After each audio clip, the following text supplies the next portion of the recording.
So I will introduce about 7 theories of leadership.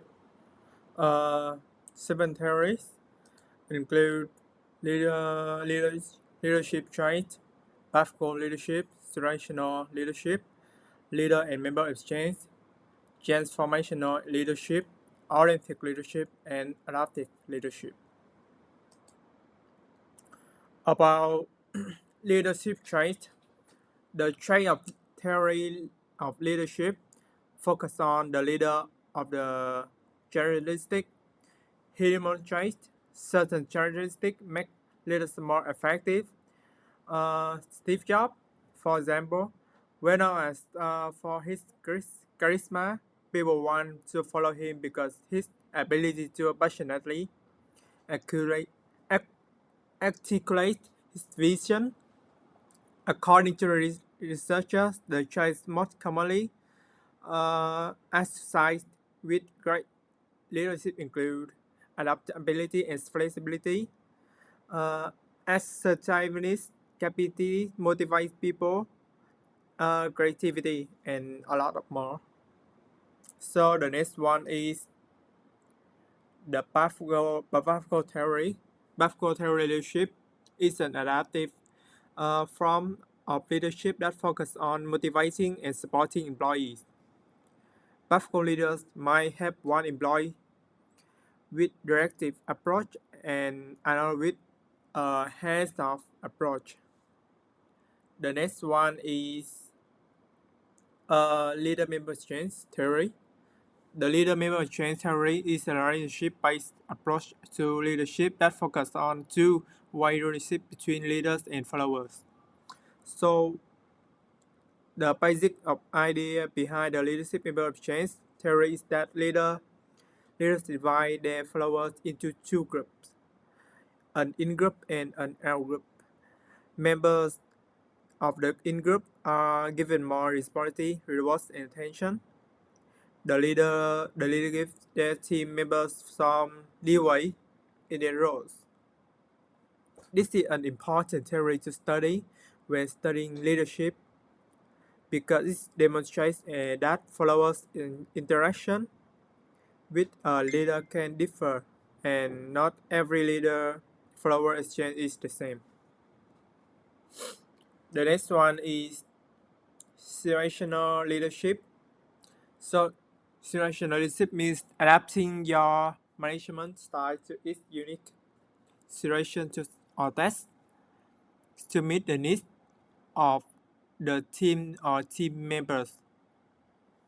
So, the situational theory of leadership suggests that no single leadership style is best. Instead, it depends on which type of leadership and strategies are best suited to task.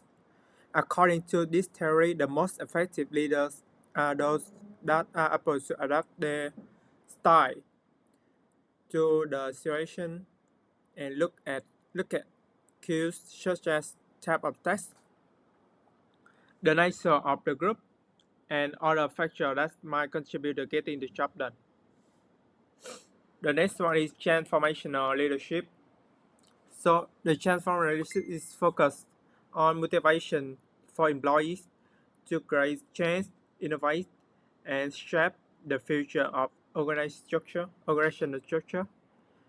They know that being a charisma leader is about connecting with employees and helping them feel motivated to rise success. Transformational leader don't micromanage. Instead, they foster a culture of employee independence and ownership.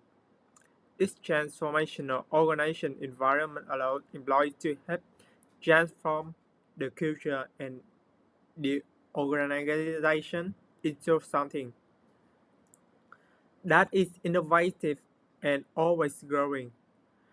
Transformational leaders are encouraged to demonstrate their own creativity and innovation, becoming a role model for employees, and then inspires employees to follow their steps. Transactional leadership uh, or transactional management is part of one style of leadership that focuses on supervision, organization, and performance.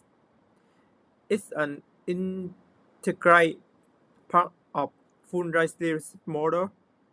This this type of management was born during the Industrial Revolution as source of competitive advantage. The next one is authentic leader. So authentic leader emphasize transparency, uh, generous and honestly. Authentic leader build authentic relationship and inspire trust and motivation in their employees. So what are the four components of authentic leadership? First one is self-awareness. The second is balance blessing. The third one is relational transparency. And the last one is internalized moral perspective.